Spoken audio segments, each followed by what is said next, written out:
Hello, everyone. My name is Bella. I'd like to thank everyone for signing up for the Prairie Math League.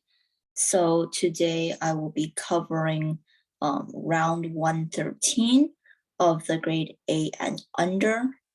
And I will be doing questions 5 and 6 and explaining how to do them.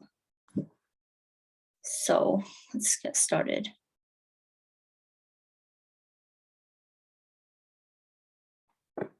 Okay, so let's look at question 5 here. So it says that our number system is called base 10 because we start to repeat the sequence of numbers after the number 9. And it's possible to have any number system. And they give you an example here as to what the first 9 numbers in base 9 looks like, right? We see it's 1, 2, 3, 4, 5, 6, 7, 8, and then it goes to 10. And the question here is basically that the number 9 in base 10 becomes a number 10 in base 9. And it's asking you how you would write the base 10 number 22 in the base 9 system. Okay, this question is relatively simple, actually. If you look at it, here, let's assume that there's, let's say, a 2-digit number here, or how about a 3-digit number? And let's assume it's in base 10. So obviously the 100 digits would be some number times 10 squared. The tens digit will be some number times 10 to the power of 1. And then the ones digit will be some number times 10 to the power of 0, right? Like this is the same for any number base basically, right? Like for a base 9, you have like some number times 9 squared in the tens place, or like, yeah, in the tens place, is some number times like 9 to the power 1, and then the ones place you have some number times 9 to the power of 0.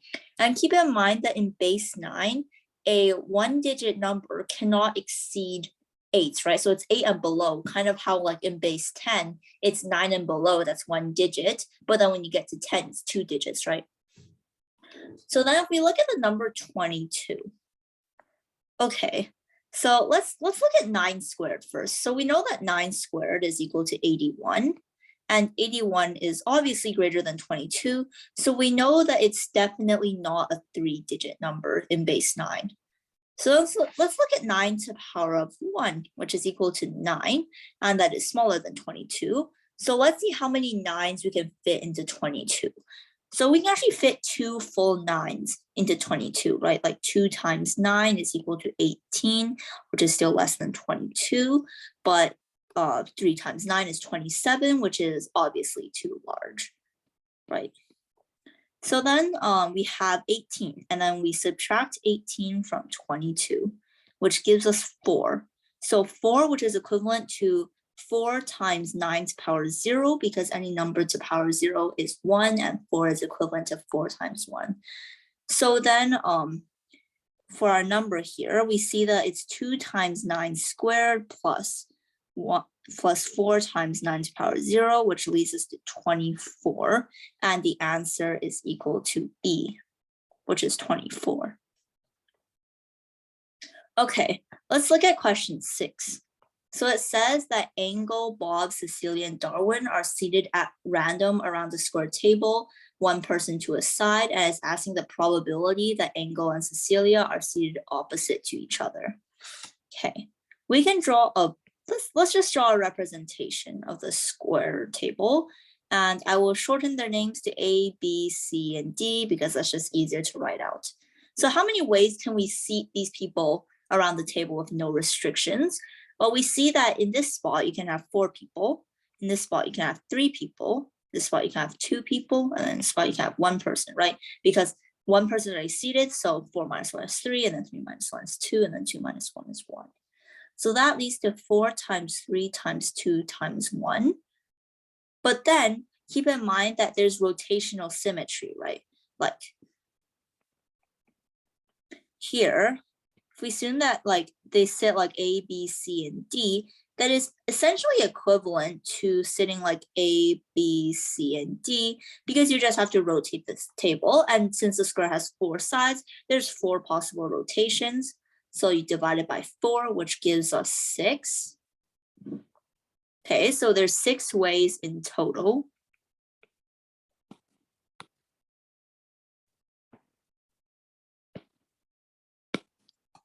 Let's look at the cases here. So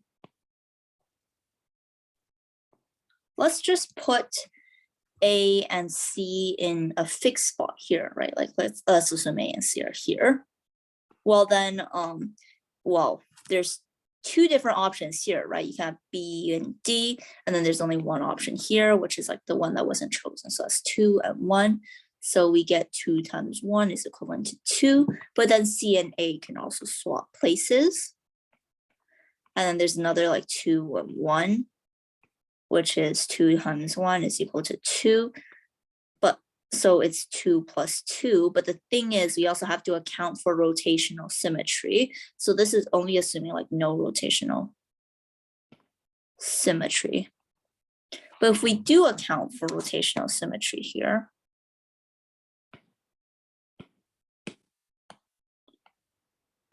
what we see is let's just assume this order here, right? Like A, B, C, D, that is essentially equivalent to C, D, A, B, right? Like you just rotate it. Like you rotate it this way, and then it turns into C, D, A, B. So then it's 2 plus 2 over 2 for like the rotational symmetry here, because like it, okay, if we divide it by 4, we have to multiply by 2 again, because at the end of the day, C and A can still swap places. So it's 2 plus 2 divided by 2, which is 2, or it's 4 over 2, which is 2.